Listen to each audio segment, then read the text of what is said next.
Good morning students. మరి మన నిన్నటి క్లాస్లో విద్యుత్ డైపోల్ యొక్క అక్షం పైన ఏదైనా ఒక బిందువు వద్ద మనం విద్యుత్ క్షేత్ర తీవ్రతకు సమీకరణం రాబట్టినాం. సో సో ఈరోజు కూడా విద్యుత్ డైపోల్ పైనే మన క్వశ్చన్ ఉండడం జరిగింది. సో ఇది విద్యుత్ డైపోల్ ఏంటంటే దాని యొక్క లంబ తలంపై అంటే విద్యుత్ డైపోల్ యొక్క మధ్య లంబ తలంపై ఏదైనా బిందువు వద్ద విద్యుత్ క్షేత్ర తీవ్రతకు సమీకరణం రాబట్టమంటాడు. ఇది కూడా చాలా చాలా ఇంపార్టెంట్. మనకు చాలా సార్లు 4 మార్క్స్ క్వశ్చన్ కింద అడగడం జరిగింది. ఏంటిది, ఇంతకుముందు మనము విద్యుత్ డైపోల్ అంటే ద్విధ్రువం అక్షయ రేఖ పైన మనం ఏం చేసినాము, ఏదైనా బిందువు వద్ద విద్యుత్ క్షేత్ర తీవ్రతకు సమీకరణం రాబట్టినాం కదా. సో ఇక్కడ ఏమడుగుతాడంటే విద్యుత్ డైపోల్ మధ్య లంబ తలంపై విద్యుత్ డైపోల్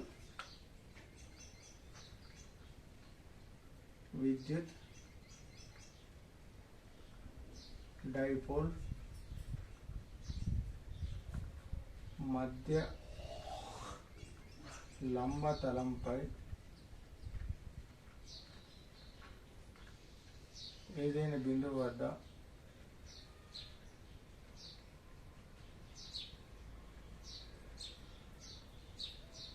విద్యుత్ క్షేత్ర తీవ్రతకు సమాసాన్ని రాబట్టండి. సో విద్యుత్ డైపోల్ మధ్య లంబ తలంపై, ఇంతకుముందు విద్యుత్ డైపోల్ రేఖీ అక్షం పైన సమీకరణం విద్యుత్ క్షేత్ర తీవ్రతకు సమీకరణం రాబట్టినాం. చూడండి, ఇందులో ప్రతిదీ మనకు రిలేటెడ్గానే ఉండడం జరుగుతుంది. ఫస్ట్ క్వశ్చన్ నుంచి ఎక్కడి నుంచి కూలుంబ్ విలోమ వర్గం నుంచి, తర్వాత ఏంటిది విద్యుత్ క్షేత్రంలో ఏదైనా బిందువు వద్ద విద్యుత్ క్షేత్ర తీవ్రతకు సమీకరణం రాబట్టినాం. ఓకేనా. తర్వాత డైపోల్ పైన ఏం చేసినాం, అది డైపోల్లో ఇది విద్యుత్ డైపోల్ యొక్క రేఖీయ అక్షం, అదే అక్షం పైన ఉన్నటువంటి ఏదైనా బిందువు వద్ద విద్యుత్ క్షేత్ర తీవ్రత సమీకరణం పెట్టుకున్నాం. నెక్స్ట్ విద్యుత్ డైపోల్ యొక్క మధ్య లంబతలంపై ఏదైనా బిందువు వద్ద విద్యుత్ క్షేత్ర తీవ్రతకు మనం సమీకరణం రాబట్టాలి. ఆల్రెడీ మనకు తెలుసు విద్యుత్ డైపోల్ అంటే తెలుసు. డైపోల్ ఏమంటున్నాం, దీన్ని ద్విధ్రువ భ్రామకం అని తెలుసు. ద్విధ్రువ భ్రామకం.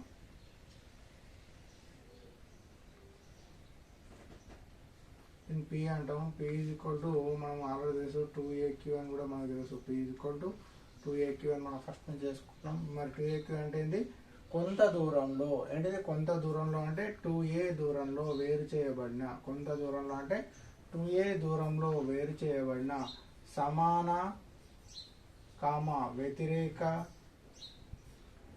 వ్యతిరేక ఆవేశాలు కలిగి ఉన్న, అంటే ఆవేశాలు కలిగి ఉన్న అమరికను ఏమంటాము, ఆవేశాలు అంటే Q minus Q, ఆవేశాలు Q minus Q, ఆవేశాలు 2A దూరంలో సమాన వ్యతిరేక ఆవేశాలు కలిగి ఉన్న అమెరికన్ ఏమంటున్నాము, ద్విధ్రువ భ్రామకం అని అంటున్నాము. దీన్నే విద్యుత్ డైపోల్ అని కూడా అంటారు. సో మరి ఈ విద్యుత్ డైపోలు మధ్య లంబతలంపై ఏదైనా బిందువు వద్ద విద్యుత్ క్షేత్ర తీవ్రతకు సమీకరణం రాబట్టమన్నాం కదా. విద్యుత్ క్షేత్ర తీవ్రతకు సమీకరణం రాబట్టం అంటే ఇప్పుడు మనము ఒక పటం చూద్దాం, ద్విధ్రువ భ్రామకం చూద్దాం.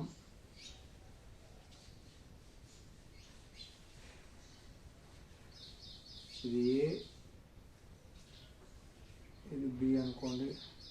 ఇక ప్లస్ Q ఆవేశం ఉందనుకోండి, ఇక మైనస్ Q ఆవేశం, రెండు ఆవేశాలు ఉన్నాయి కదా. సో దీని మధ్య బిందువు ఉన్నది కదా. ఈ మధ్య బిందువుని ఏమనుకుంటున్నాం, O బిందువు అనుకుంటున్నాం. ఏమనుకుంటున్నాం, O. సో ఈ 2A దూరంలో వేరు చేయబడి ఉంటుంది కదా. సో ఇదొక A, ఇదొక A దూరంలో వేరు చేయబడినట్టయితే దీని మధ్య బిందువు నుండి కొంత దూరంలో, అది ఏదైనా ఆరాన్ని తీసుకుందాం, కొంత దూరంలో P అనే బిందువు ఉన్నది. కొంత దూరంలో ఏముంది, P బిందువు వద్ద, ఈ P బిందువు వద్ద మనం ఏం చేయాలి, విద్యుత్ క్షేత్ర తీవ్రత సమీకరణం రాబట్టాలి. సో ఈ P బిందువు అంటే ఈ విధంగా తీసుకుంటాం.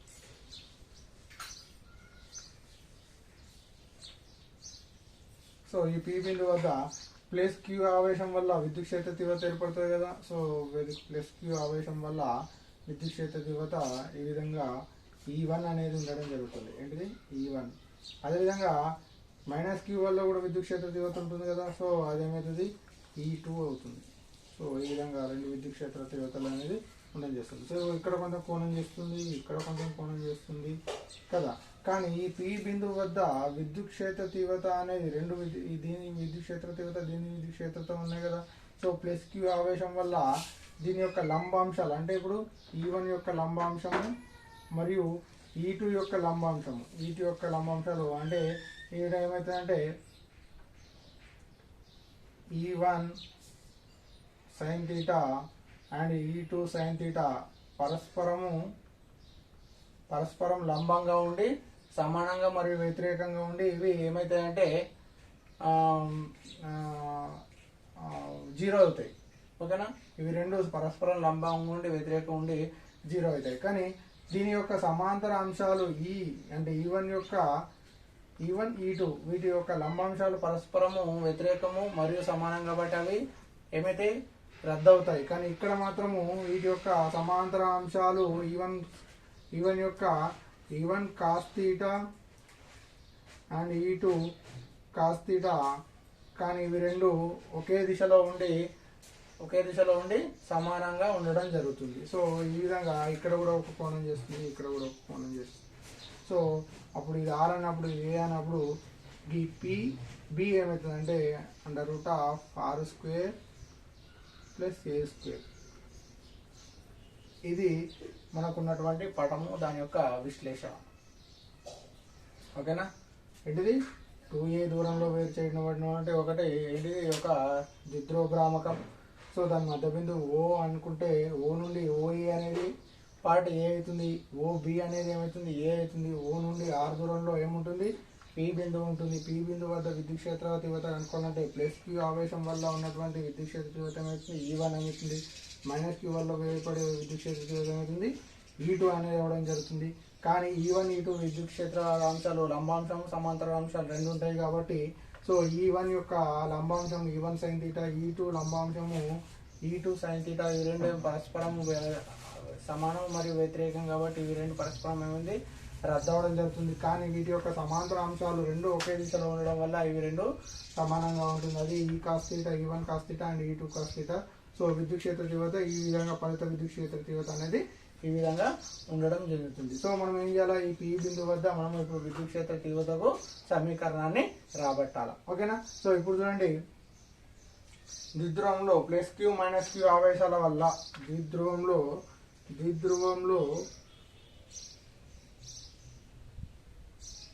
ప్లస్ Q మైనస్ Q ఆవేశాల వల్ల విద్యుత్ క్షేత్ర తీవ్రతలు ఏమవుతున్నాయి E1 మరియు E2 విద్యుత్ క్షేత్రాలు ఏర్పడతాయి. ఓకేనా, E1 మరియు E2 విద్యుత్ క్షేత్ర తీవ్రతలు ఏర్పడతాయి. నెక్స్ట్ ఏంటి, ద్విధ్రువంలో P బిందువు వద్ద మనం ఏం చేయాలి, P బిందువు వద్ద O నుండి R దూరంలో ఉన్నటువంటి P బిందువు వద్ద మనం ఏం కనుక్కోవాలా, విద్యుత్ క్షేత్ర తీవ్రతకు సమాసాన్ని మనం రాబట్టాలి. ఓకేనా, విద్యుత్ క్షేత్ర తీవ్రత సమాసాన్ని రాబట్టాలి. సో ఇప్పుడు మనం ఏంటి, లంబాంశాలు పరస్పరం వికర్షించే లంబాంశాలు ఏంది E1 E2 యొక్క లంబాంశాలు ఏమవుతున్నాయి సమానము మరియు వ్యతిరేకం కాబట్టి అవి రద్దవడం జరుగుతుంది. కానీ వాటి యొక్క సమాంతరాంశాలు E1 cos θ, E2 ఒకే రకంగా ఉండి ఫలిత విద్యుత్ క్షేత్ర తీవ్రత అనేది ఇవ్వడం జరుగుతుంది. సో ఇప్పుడు P వద్ద ప్లస్ Q ఆవేశం వల్ల ఏంటి, P వద్ద ప్లస్ Q ఆవేశం వల్ల ఏర్పడిన విద్యుత్ క్షేత్ర తీవ్రత సమీకరణం చూద్దాం. P వద్ద ప్లస్ Q వల్ల ఏర్పడే విద్యుత్ క్షేత్ర తీవ్రత P వల్ల. సో అప్పుడు ఏమవుతుంది, E1 = 1/4πε0 Q/R² అంటే ఇది రావడం జరుగుతుంది. √R² అంటే R² ఇది కదా, మనకు ఈ కర్ణం వస్తుంది కదా. So R² + A² whole square అంటే ఈ స్క్వేర్ రూట్ పోతుంది కదా. చూడండి, R² + A² ఇది ఉన్నది. కానీ మనకి ఏం కావాలి, R² Q/R². కానీ R² అంటే ఈ స్క్వేర్ అవుతుంది, స్క్వేర్ రూట్ పోతాయి. ఇప్పుడు మనకి ఏమొస్తుంది, R² + A². సో అదేవిధంగా P వద్ద -Q ఆవేశం వల్ల విద్యుత్ క్షేత్ర తీవ్రత E2 = 1/4πε0 ఇది కూడా Q/R² + A². E1 E2 రెండు అనేది మనకు రావడం జరిగింది. అంటే ఒకటి E1 P వల్ల ఏది ప్లస్ Q వల్ల విద్యుత్ క్షేత్ర తీవ్రత అండ్ మైనస్ Q వల్ల విద్యుత్ క్షేత్ర తీవ్రతలు అనేది రావడం జరిగింది కదా. కానీ ఇప్పుడు చూడండి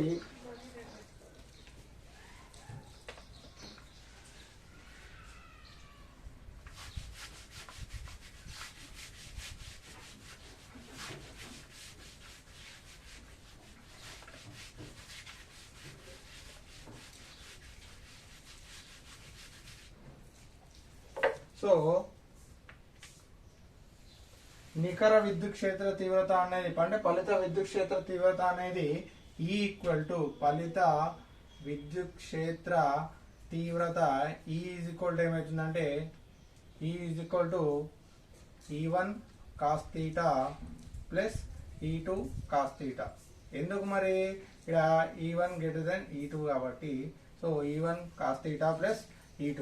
మరి కాస్ థీటా ఇవి ఎక్కడ వచ్చినాయంటే ఇవి సమాంతర అంశాలు కదా, మన సమాంతర అంశాలు కాబట్టి ఇవి రద్దు అవుతున్నాయా? అయితే లేవు. సో ఇవే మనకు ఫలిత విద్యుత్ క్షేత్ర తీవ్రతనే ఉన్నాయి. మనకు ఆల్రెడీ E1 E2 అంటే ఇంతకుముందు సమీకరణాలు వచ్చినాయి. So therefore E equal to E1 అంటే 1/4πε0 Q/r² ప్లస్ A² కదా, ప్లస్ 1/4π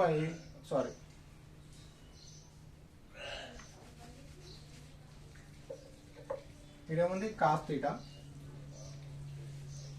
నెక్స్ట్ మళ్ళా 1/4πε0 Q/r² plus A² cos theta కదా.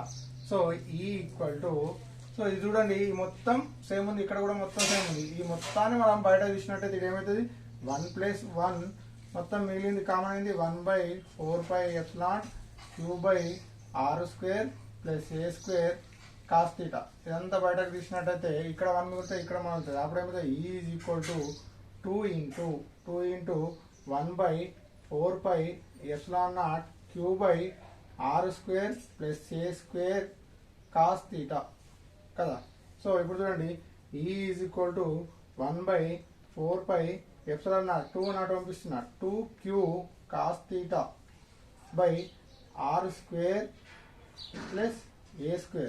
కానీ ఇక్కడ చూడండి కాస్ థీటా నుండి చూడండి మనకి ఇప్పుడు కాస్ థీటా అంటే మనకి ఇక్కడ పటం నుండి మనం ఒక త్రిభుజం ఏర్పడ్డది కదా. ఇట్లా కాస్ థీటా అనేది అంటే ఈ విధంగా ఉంది కదా పటం. సో ఇక్కడ ఒక తీటా ఉంటుంది, ఇక్కడ కూడా తీటా ఉంటుంది. ఇది A ఇది R కదా. సో కాస్ థీటా చూడండి ఇక్కడ కాస్ థీటా అంటే ఏమవుతుంది ఆసన్న భుజం బై కర్ణం కదా, ఆసన్న భుజం బై కర్ణం కదా. ఆసన్న భుజం బై కర్ణం అంటే కాస్ థీటా ఈక్వల్ టు ఆసన్న భుజం అంటే ఏంది ఏ బై కర్ణం అంటే ఏముంది మనకు √R² ప్లస్ A² వచ్చింది కదా ఆ కర్ణం అనేది. So A/√R² plus A². So ఈ కాస్ థీటా అనేది ఇక్కడ ప్రతిక్షేపించాలి. ఏది కాస్ థీటా ఈక్వల్ టు పటం నుండి నేను ఆల్రెడీ ఇక్కడ చెప్పిన కాబట్టి ఇది రాస్తాను. పటం నుండి కాస్ థీటా ఈక్వల్ టు ఏమవుతుంది cos theta equal to A/√R² plus A². So ఇప్పుడు దీన్ని పై సమీకరణంలో ప్రతిక్షేపించినట్టయితే E is equal to 1/4πε0 2Q by R² plus A² into ఏముంది కాస్ థీటా అంటే ఏముంది A/√R² ప్లస్ A². ఓకేనా. ఇప్పుడు చూడండి E ఈక్వల్ టు 1/4πε0 సో ఇది 2Q ఇంటూ A ఏమవుతుంది 2QA. దీని ఏమో రాసుకోవచ్చు R² ప్లస్ A² ఇంటూ దీని ఏమో రాసుకోవచ్చు R² ప్లస్ A² 1/2గా రాసుకోవచ్చు కదా. సో ఇక్కడ ఏముంది భూములు సమానమైన మనం ఏం చేయొచ్చు ఘాతాలను కూడవచ్చు కదా. సో ఇది మలిపిస్తుంది ఇక్కడ.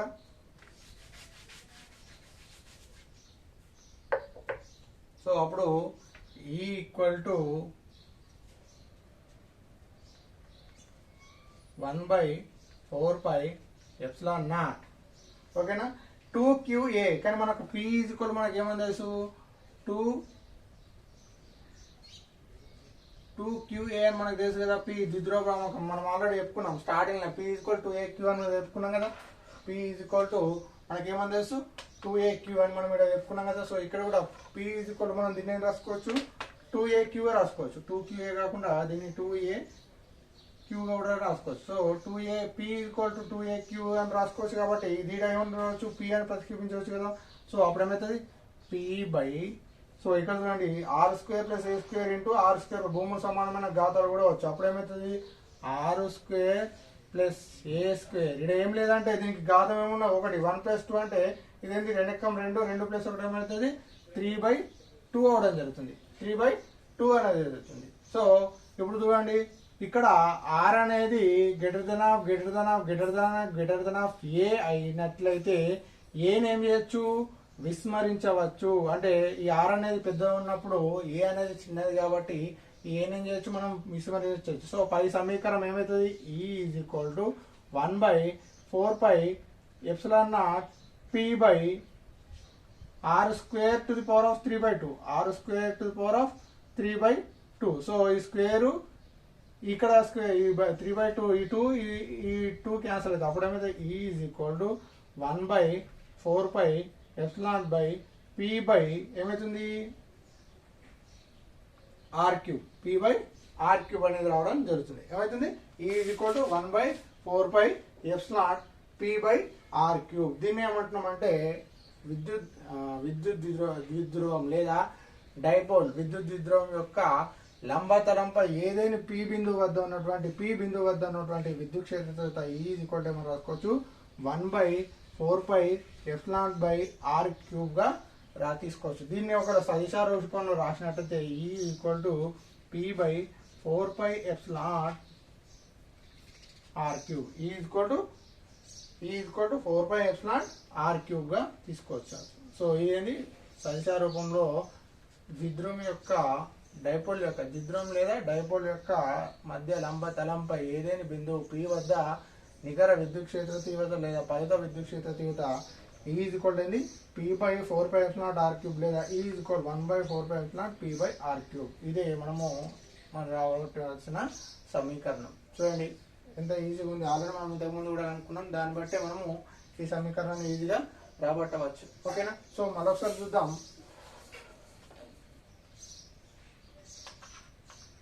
విద్యుత్ డైపోల్ మధ్య లంబతలంపై ఏదైనా బిందువు వద్ద విద్యుత్ క్షేత్ర తీవ్రతను అనుకున్నాం. డైపోల్ అంటే మనకు 2a దూరంలో సమానం మరియు వ్యతిరేక ఆవేశాలు కలిగినటువంటి దాన్ని ఏమన్నాము, డైపోల్ అంటున్నాం. మనం పటాన్ని చూస్తున్నాం. సో పటాన్ని తీసుకున్నట్టయితే ఒక 2a దూరంలో అంటే a + a 2a దూరంలో వేరు చేయబడినట్టు రెండు ఆవేశాలు -q + q ఆవేశాలు మధ్య బిందువు ఓ నుండి r దూరంలో మధ్య లంబతలంపై ఏను p బిందువు తీసుకుంటున్నాం. ఈ p బిందువు వద్ద విద్యుత్ క్షేత్ర తీవ్రత కనుక్కోవాలి కాబట్టి ఒకటి E1 అవుతుంది. మళ్ళీ -q వల్ల విద్యుత్ క్షేత్ర తీవ్రత ఏమవుతుంది, E2 అవుతుంది. వీటి యొక్క లంబాంశాలు పరస్పరం ఏమేమి చేస్తున్నాయి, ఏంటిది సమానం మరియు వ్యతిరేకం కాబట్టి రద్దు అవుతున్నాయి. కానీ వీటి యొక్క సమాంతర అంశాలు మాత్రం ఇవి రద్దు కావు. ఇవి ఒకే వైపు ఉండడం వల్ల నికర విద్యుత్ క్షేత్ర తీవ్రత ఫలిత విద్యుత్ క్షేత్ర తీవ్రతను ఏర్పరుస్తున్నాయి. సో ఇప్పుడు ఇక్కడ తీటా, ఇక్కడ కోణం తీటా, ఇక్కడ తీటా అనేది ఏర్పడడం జరుగుతుంది. సో ఇది లంబకోణ త్రిభుజం కాబట్టి ఇక్కడ తీటా. సో ఇక్కడ r a లంబకోణ త్రిభుజంలో కర్ణము స్క్వేర్ భుజము స్క్వేర్ ప్లస్ హెచ్చు స్క్వేర్ ప్రకారం ఇక్కడ r² √r² ప్లస్ a² అనేది రావడం జరిగింది. సో ఇది పటం నుండి. సో మళ్ళీ నెక్స్ట్ ఏం చేస్తున్నాము, ద్విధ్రువంలో +q - q ఆవేశాలు వివరిస్తున్నాం. +q - ఆవేశాల వల్ల విద్యుత్ క్షేత్ర తీవ్రతలు ఏర్పడ్డాయి, E1 E2 ఏర్పడ్డాయి. కానీ p బిందువు వద్ద మనము ఏం చేయాలా, నికర విద్యుత్ క్షేత్ర తీవ్రత అనుకోవాలి. కాబట్టి p బిందువు వద్ద +q ఆవేశం వల్ల ఏర్పడినటువంటి విద్యుత్ క్షేత్ర తీవ్రత ఏమవుతుంది, E1 = 1/4πε q by r² plus a². అదేవిధంగా E2 కూడా 1/4πε. ఇవి రెండు ఎందుకు సేమ్ ఉన్నాయి, ఎందుకంటే ఇవి రెండు సమాంతర అంశాలు కాబట్టి ఇవి రెండు అంటే E ఈక్వల్ ఇంకో రకంగా చెప్పాలంటే E1 = E2. సో అంటే ఇవి రెండు సమాంతర అంశాలు కాబట్టి ఒకే రకంగా ఉన్నాయి కాబట్టి ఇవి రెండు సమానంగా రావడం జరిగింది. ఇది సమీకరణం 1, సమీకరణం 2 అనుకోండి. ఇవి సమీకరణం 1, సమీకరణం 2 అనుకోండి, అనుకున్నామా. సో కానీ నికర విద్యుత్ క్షేత్ర తీవ్రత మన ఫలిత విద్యుత్ క్షేత్ర తీవ్రత ఏమవుతుంది, E = E1 cos θ plus E2 cos θ. cos θ ఎక్కడిచ్చినాయి, ఇవి రెండు సమాంతర అంశాలు కదా. సో అక్కడ చేసినట్టు కోణం cos θ కాబట్టి సో మనకు సమీకరణం 1, సమీకరణం 2 నుండి E1 E2 తెలుసు కాబట్టి అలా ప్రతిక్షేపించినట్టయితే ఇది మొత్తం సేమ్ ఇదంతా పక్కకు రాసినట్టే మిగిలింది 1 + 1 అనేది 2. So 2 × 1/4πε q by r² plus a² cos θ. మనకు cos θ అంటే మనకు పటం నుండి ఏమవుతుంది, సో 1/4π ఇది క్యూని డ్రాప్ ఇచ్చినట్టయితే మొత్తం ఇది గుణించినట్లయితే 2q cos θ by r² plus a². కానీ cos θ పటం నుండి మనకి ఏమవుతుంది, ఇక్కడ పటం నుండి cos θ ఏమవుతుంది, a² √a by √r² plus a². So దీనిలో ప్రతిక్షేపించినట్టయితే 1/4πε 2q/r² + a² a/√r² + a² అవుతుంది. సో ఇది లోపల గుణించినట్టయితే 2aq అవుతుంది. r² + a² ఏం లేదంటే ఘాతం ఒకటి ఉన్నట్టు, ఇక దీన్ని ఘాతం 1/2 1/2 రాసుకోవచ్చు. భూమి సమానం మన ఘాతాలు కూడా వచ్చు కాబట్టి. కానీ p కూడా మనకి ఏమైతే 2aq కాబట్టి 2aq దగ్గర p రాస్తాం. r² a²/3/2 కానీ r అనేది a కంటే చాలా పెద్దది కాబట్టి ఏను విస్మరించవచ్చు కాబట్టి అప్పుడేమైతే 1/4 r²⁴ 2 క్యాన్సిల్ అయితే r³ అవుతుంది. Is equal 1/4 p/r³. ఇదే విద్యుద్ధ్రువం యొక్క లంబతలంపై ఏదైనా బిందు వద్ద పి బిందు వద్ద ఉన్నటువంటి విద్యుత్ క్షేత్ర తీవ్రత సమీకరణం. దీన్ని సరిసా రూపంలో రాసినట్టే ఈజ్ ఈక్వల్ p/4πε0 అనేది రావడం జరుగుతుంది. 4πε r³. సో ఇది మనకు ఉన్నటువంటి ఇంకో క్వశ్చన్, చాలా చాలా వెరీ ఇంపార్టెంట్. ఓకేనా? సో దీని తర్వాత ఇంకొక ఇంపార్టెంట్ క్వశ్చన్ ఉంది, అదొక చెప్పుకొని ఈరోజు టాపిక్ అనేది మనం ముగిద్దాం. Okay, clear? అర్థమైంది కదా?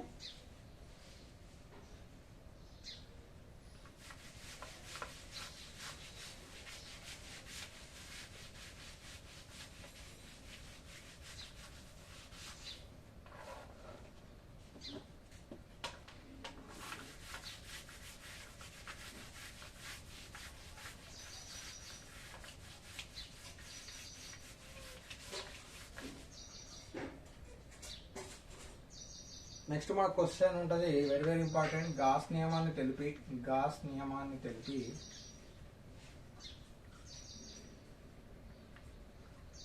దాని ప్రాముఖ్యతను తెలపండి అని అంటారు.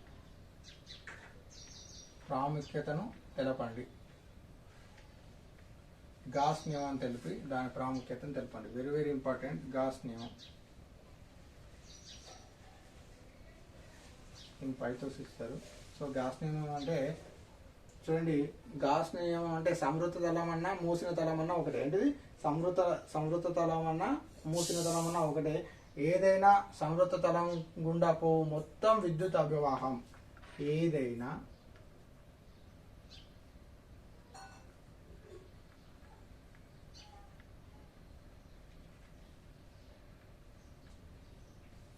తలం గుండా పోవు మొత్తం విద్యుత్ అభివాహం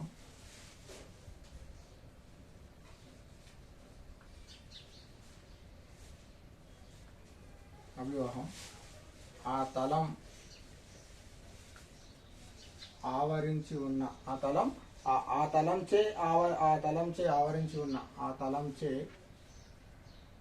ఆవరించి ఉన్న నికర ఆవేశానికి 1/ε రెట్లు ఉంటుంది. దీన్ని గాస్ నియమం అంటారు. అంటే ఏదైనా సంవృత తలం గుండా పోవు మొత్తం విద్యుత్ అభివాహం. ఆల్రెడీ మనము నిన్న క్లాస్లో చెప్పుకున్నాం. విద్యుత్ అభివాహం అంటే ఏంది? వైశాల్యం గుండా లంబంగా పోవు విద్యుత్ బల రేఖల సంఖ్యనే, వైశాల్యాల గుండా లంబంగా పోవు విద్యుత్ బల రేఖల సంఖ్యనే ఏమన్నాము? విద్యుత్ అభివాహం అన్నాడు. ఆ విద్యుత్ అభివాహమే ఏదైనా కూడా పోతుందంట. ఏదైనా సంవృత తలం అంటే మూసిన తలం గుండా పోవు మొత్తం విద్యుత్ అభివాహం ఎట్లుంటదంట? ఆ తలంచే ఆవరించబడి ఉన్న నికర ఆవేశానికి ఎన్ని రెట్లు ఉంటుంది? 1/ε0 రెట్లు అనేది ఉండడం జరుగుతుంది. సో ఈ గాస్ నియమం ఏమవుతుంది? Phi equal to integration of. So ఇది మూసిన తలం యొక్క సమకలన చేస్తుంది. ఎస్ అనేది మూసిన తలం, ఎస్ అనేది ఒక మూసిన తలాన్ని ఏర్పడుతుంది. So integration of EDS is equal to ఏమవుతుంది? q/ε. సో ఇదే గాస్ నియమం చెప్తుంది. ఇదేంటిది? గాస్ నియమాన్ని తెలుపుతుంది. సో ఇక్కడ ఎస్ అనేది మూసిన తలం యొక్క ఆవరించబడినటువంటి ఆవేశం ఏమవుతుంది? q అవుతుంది. సో ఇంటిగ్రేషన్ ఆఫ్ ఇది ఉంది కదా సరే, దీన్ని ఏమంటున్నారు? ఇదేమవుతుంది? మూసిన తలం అంటే సంవృత తలం యొక్క రేఖీయ సమీకరణాన్ని తెలియజేస్తుంది. ఎస్ అనేది మూసిన తలాన్ని తెలియజేస్తుంది. క్యూ అనేది ఏంది? మూసిన తలం యొక్క ఆవేశం అనేది దాన్ని తెలియజేయడం జరుగుతుంది. ఇది గాస్ నియమం. మరి గాస్ నియమం యొక్క ప్రాముఖ్యత అని అడగడం జరుగుతుంది. ఏంటి గాస్ నియమం యొక్క మరి ప్రాముఖ్యతలు చూద్దాం.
సో వీటి యొక్క ప్రాముఖ్యతలు ఈ విధంగా ఉంటాయి, ఇంకా చాలా ఉంటాయి. ఇవి మనం తీసుకున్నటువంటి 1 2 3 4 ఒక 5 ప్రాముఖ్యతలు చెప్తున్నాను. సో ఏంటిది ప్రాముఖ్యత? సౌష్ఠవతను భావించి, సో సౌష్ఠవత అంటే దాని యొక్క అది ఏ రకంగా సౌష్ఠవంగా అంటే ఏ విధంగా ఉందని తెలియజేసుకొని సౌష్ఠవతను భావించి, సో దానికి గాస్ నియమాన్ని అనువర్తించి దాని యొక్క అందులో ఉన్నటువంటి గాస్ నియమాన్ని అనువర్తించి వీలైన ఎక్కువ లెక్కలు చేయవచ్చు, వీలైన ఎక్కువ లెక్కలను మనము చేయవచ్చు. అంటే మనం అది ఓన్లీ దాని సౌష్ఠవతం అంటే దాని పైన దాని యొక్క సౌష్ఠవం ఏ విధంగా ఉందో మనం చూసి సౌష్ఠవతను భావించి గాస్ నియమాన్ని అనువర్తింపజేసి వీలైన లెక్కలు ఎక్కువగా చేయవచ్చు. నెక్స్ట్ సంక్లిష్ట ఆవేశాలు ఉన్నప్పుడు, అంటే సంక్లిష్ట ఆవేశాలు ఉన్నప్పుడు మనం గాస్ నియమాన్ని అనువర్తింపజేసి ఆ యొక్క ఏంటిది విద్యుత్ క్షేత్ర తీవ్రతను కనుగొనవచ్చు. ఏం చేయవచ్చు? సంక్లిష్ట ఆవేశాలు ఉన్నప్పుడు మనం ఏం చేస్తున్నాము? గాస్ నియమాన్ని అనువర్తించేసి ఏం చేస్తున్నాము? విద్యుత్ క్షేత్రం యొక్క తీవ్రతను గణించవచ్చు, లేకపోతే విద్యుత్ క్షేత్ర తీవ్రత దాన్ని రాబట్టవచ్చు అని కూడా చెప్పవచ్చు. నెక్స్ట్ ఆకారం మరియు పరిమాణం పదార్థం అలాంటి ఏవి లేకపోయినా మూసిన తలానికి గాస్ నియమాన్ని అనువర్తించవచ్చు. అంటే ఆకారము పరిమాణ పదార్థం ఎట్లా ఉండని లేకపోయినా కానీ అది మూసిన తలం లేదా సంవృత తలం అన్నా ఏదైనా ఒకటే మూసిన తలంకు ఏంటిది గాస్ నియమాన్ని అనువర్తించవచ్చు. సో మూసిన తలంలో నికర ఆవేశం ఎప్పుడైతే 0 అయిందో, అంటే మూసిన తలంలో ఆవేశం 0 అయినప్పుడు ఆ మూసిన తలం గుండా పోయే విద్యుద్వాహం కూడా ఏమవుతుంది? 0 అవుతుంది. అంటే ఆ Q ఈక్వల్ టు 0 అయినట్టయితే పై ఈక్వల్ కూడా మనకి ఏమవుతుంది? 0 విద్యుత్ ఏంటిది ఇది గాస్ నియమం ఆధారంగా గాస్ నియమం కూడా ఏమవుతుంది? 0 అంటే విద్యుద్వాహం ఏమవుతుంది? 0 అవుతుంది. నెక్స్ట్ ఇంకోటి లాస్ట్ ఏంటంటే గాస్ నియమం అనేది దేనిపైన ఆధారపడుతుంది అంటే విద్యుత్ కూలుం విలోమ వర్గ నియమం పైన గాస్ నియమం ఆధారపడి ఉంటుంది. కాబట్టి విద్యుత్ కూలుం విలోమ వర్గ నియమం ఎప్పుడైతే అనువర్తం జరుగుతుందో అప్పుడు మనకు ఈ గాస్ నియమం అనేది మనకు అనువర్తించబడుతుంది. ఎప్పుడైతే విద్యుత్ కూలుం విలోమ వర్గ నియమం అనువర్తించిన వాటికి గాస్ నియమం కూడా అనువర్తించకుండా ఉండడం జరుగుతుంది. ఈ విధంగా మనకు అయ్యింది గాస్ నియమం అంటే ఏంది, గాస్ నియమం యొక్క ప్రాముఖ్యత అంటే ఈ విధంగా చూసుకోవచ్చు. మళ్ళీ ఒకసారి వినండి, వెరీ వెరీ ఇంపార్టెంట్.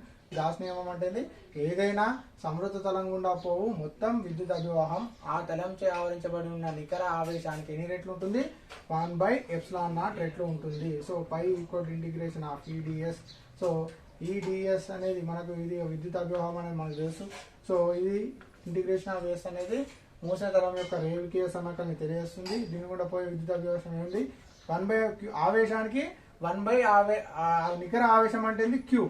Qకి ఎట్లుంటుంది అంటే Q ఇంటూ ఎన్ని రెట్లు ఉంటుంది? 1/ε రెట్లు ఉంటుంది. అంటే Q ఇంటూ 1/ε అవుతుంది, Q/ε. సో దీన్ని ఏమంటే గాస్ నియమం. దీని ప్రాముఖ్యత అంటే సౌష్ఠవతను ఆధారంగా చేసుకొని మనము గాస్ నియమాన్ని అనువర్తింపజేసి వీలైన ఎక్కువ లెక్కలు చేయొచ్చు.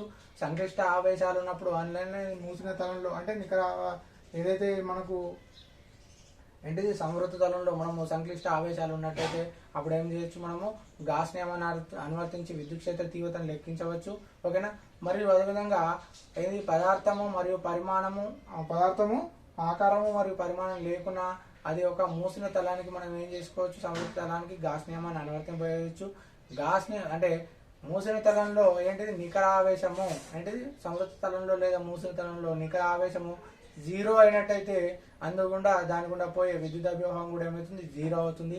గాస్ నియమము ఎప్పుడు అనువర్తింపజేయచ్చు అంటే ఇది విద్యుత్ కూలుం విలోమ వర్గ నియమంపై ఆధారపడి ఉంటుంది. కాబట్టి విద్యుత్ కూలుం విలోమ వర్గం అనువర్తించిన వాటన్నిటికీ కూడా మనకు గాస్ నియమాన్ని మనము అనువర్తించవచ్చు. ఈ విధంగా గాస్ నియమం అంటే ఏంది అండ్ దాని యొక్క ప్రాముఖ్యత అనగానేమని ఈ రోజున చూడొచ్చు. ఓకేనా. నెక్స్ట్ మనము రేపటి క్లాస్లో మనము ఇంకో టాపిక్ గురించి చూద్దాం. ఓకేనా. రైట్.